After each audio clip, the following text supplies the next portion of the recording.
অকণমান সময়ৰ বাবে কানেকশ্যনটো কাটি গৈছিলে মই ভিডিঅ'টো দুটা পাৰ্ট হ'ব সকলোৱে যাতে তাক চাই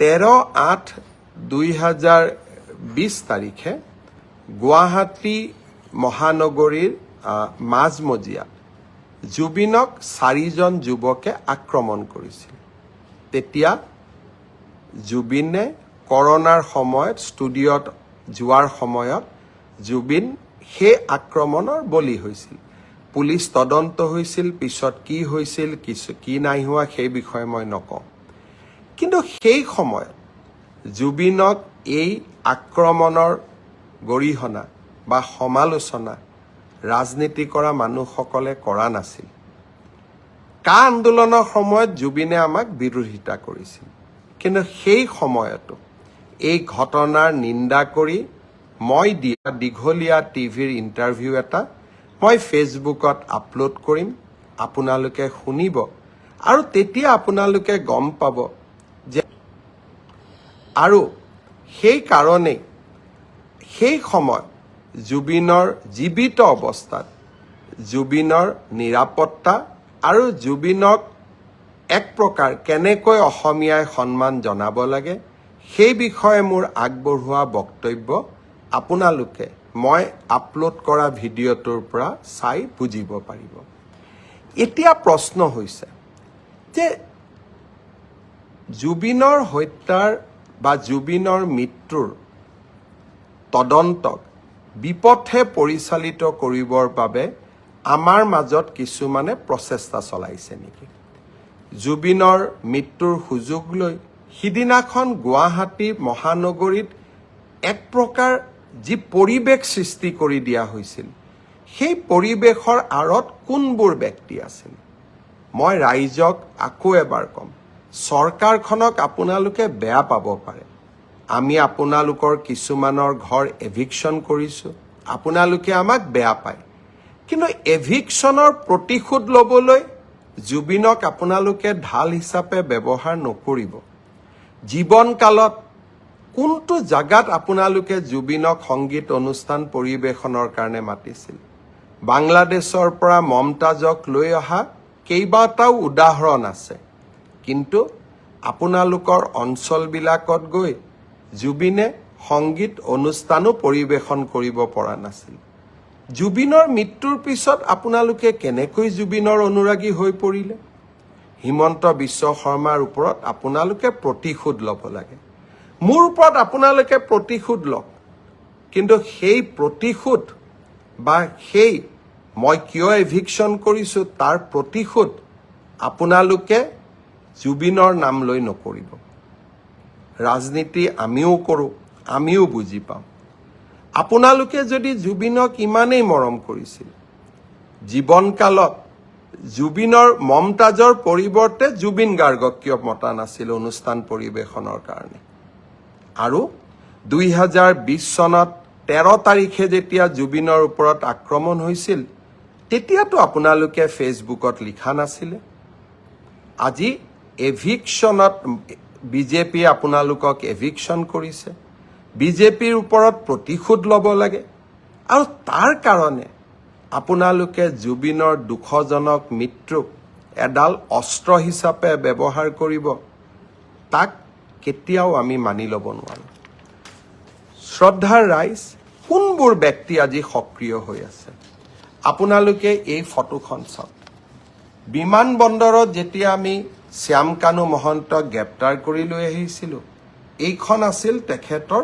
প্ৰকৃত ছবি কিন্তু চৰকাৰখনক বিপদত পেলাবৰ বাবে আৰ্টিফিচিয়েল ইণ্টেলিজেন্স AI প্ৰয়োগ কৰি হাঁহি থকা শ্যামকানু মহন্তক ৰাইজৰ সন্মুখলৈ লৈ অহা হ'ল দুইখন ফটো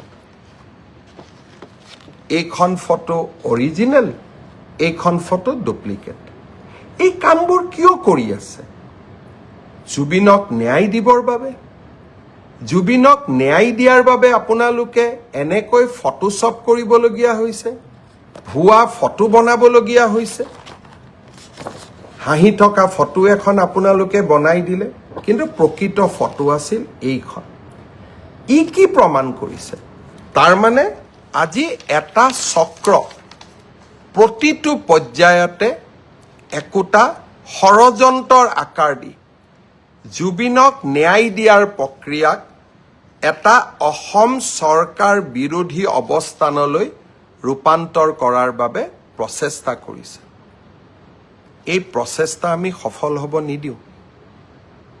আজি এইখন চৰকাৰে সাহসিকতাৰে কাম কৰি আহিছে।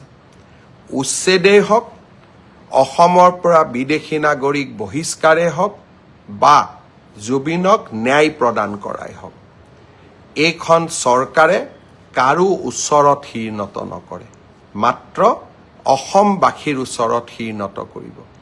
ফটোশ্বপ কৰি কোনোবাই যদি ভাবে হিমন্ত বিশ্ব শৰ্মাক দুৰ্বল কৰিব পাৰিব, কোনোবাই যদি ভাবে ভুৱা ফটোগ্ৰাফ উলিয়াই হিমন্ত বিশ্ব শৰ্মা, সেই প্ৰচেষ্টা আপোনালোকে নকৰিব। মই আকৌ এবাৰ আপোনালোকক অনুৰোধ কৰিম, মই 2020 চনত জুবিনৰ বিষয়ে কোৱা কথাকেইটা এবাৰ আপোনালোকে শুনি ল'ব। তেতিয়া আপোনালোকে বুজি পাব যে আমি সকলো জুবিনৰ অনুৰাগী। শ্ৰদ্ধাৰ ৰাইজ, কেতিয়াবা কাকতলীয়া সংযোগ হয়, কেতিয়াবা ডেলিভাৰেড হয়। যোৱা কালিৰ পৰা এখন নতুন নাটক আৰম্ভ কৰা হৈছে। শ্যাম কানু মহন্ত উচ্চতম ন্যায়ালয়ত কেনেকৈ যাব পাৰে? কোনোবা উচ্চতম ন্যায়ালয়ত যাব খুজিলে তাক কোনেও ৰখাব নোৱাৰে, কাৰণ সমগ্ৰ বিশ্বৰ পৰাই আজিকালি ইণ্টাৰনেটৰ জৰিয়তে উচ্চতম ন্যায়ালয়ত কোনোবাই আবেদন কৰিব পাৰে। ন্যায় বিচৰাৰ অধিকাৰ সকলোৰে আছে। মই মুখ্যমন্ত্ৰী এগৰাকীয়ে কেনেকৈ মানুহক বাধা দি ৰাখিম যে আপোনালোক উচ্চতম ন্যায়ালয়ত নাযাব? কিন্তু উচ্চতম ন্যায়ালয়ত শ্যাম কানু মহন্তই কি আবেদন কৰিলে? যে অসম পুলিচৰ ওপৰত মোৰ বিশ্বাস নাই, SITৰ ওপৰত মোৰ বিশ্বাস নাই, ৰাজ্যখনৰ টপ এক্সিকিউটিভ অৰ্থাৎ মুখ্যমন্ত্ৰীৰ ওপৰত মোক বিশ্বাস নাই। মোক কাক লাগে? মোক CBIক লাগে।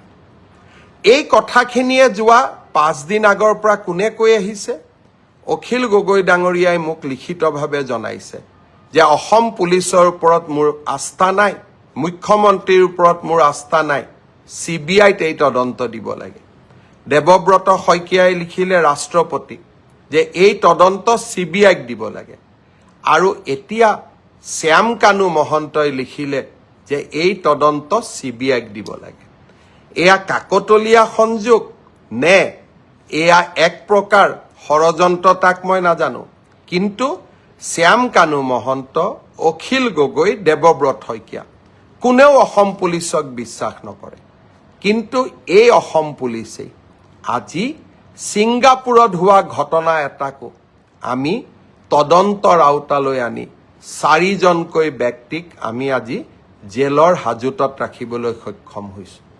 SITক, অসম পুলিচক শ্যাম কানু মহন্তইও বিশ্বাস নকৰে, অখিল গগৈও বিশ্বাস নকৰে, দেৱব্ৰত শইকীয়াইও বিশ্বাস নকৰে। এয়া কাকতলীয়া সংযোগ নে আন কিবা, তাক সেয়া বিচাৰৰ দায়িত্ব আপোনালোকৰ। কিন্তু এই অসম পুলিচে অসমত গড় হত্যা ৰোধ কৰিছে। এই অসম পুলিচে সন্ত্ৰাসৰ বিৰুদ্ধে অসমক জয়লাভ কৰোৱাইছে। আৰু এই অসম পুলিচে জুবিনৰ ন্যায়ৰ বাবে আমি সকলো কাম কৰিম। এই কেইটা দিনত কেইজনমান ব্যক্তিয়ে অসম পুলিচে ক'ত ভুল কৰিছে তাক লিখিব আৰম্ভ কৰিছে। তাৰ মানে ইনডাইৰেক্টলি তেওঁলোকে শ্যাম কানু মহন্ত আৰু সিদ্ধাৰ্থ শৰ্মাক বুজাইছে যে এইকেইটা পইণ্ট লৈ আপোনালোকে আদালতৰ ওচৰলৈ যাওক। এই কুচকাৱাজবিলাক আপোনালোকে কিয় কৰি আছে? আপোনালোকে জুবিনৰ মৃত্যুৰ তদন্ত বিচাৰিছে নে নাই? জুবিনক ন্যায় দিয়াটো বিচাৰিছে নে নাই? মোৰ সন্দেহ থাকি গৈছে। মই আশা কৰিম আপোনালোকে চৰকাৰখনক সহযোগিতা কৰক। আৰু এতিয়া জুডিচিয়েল কমিশ্যনো আমি গঠন কৰিলোঁ, ন্যায়িক তদন্ত।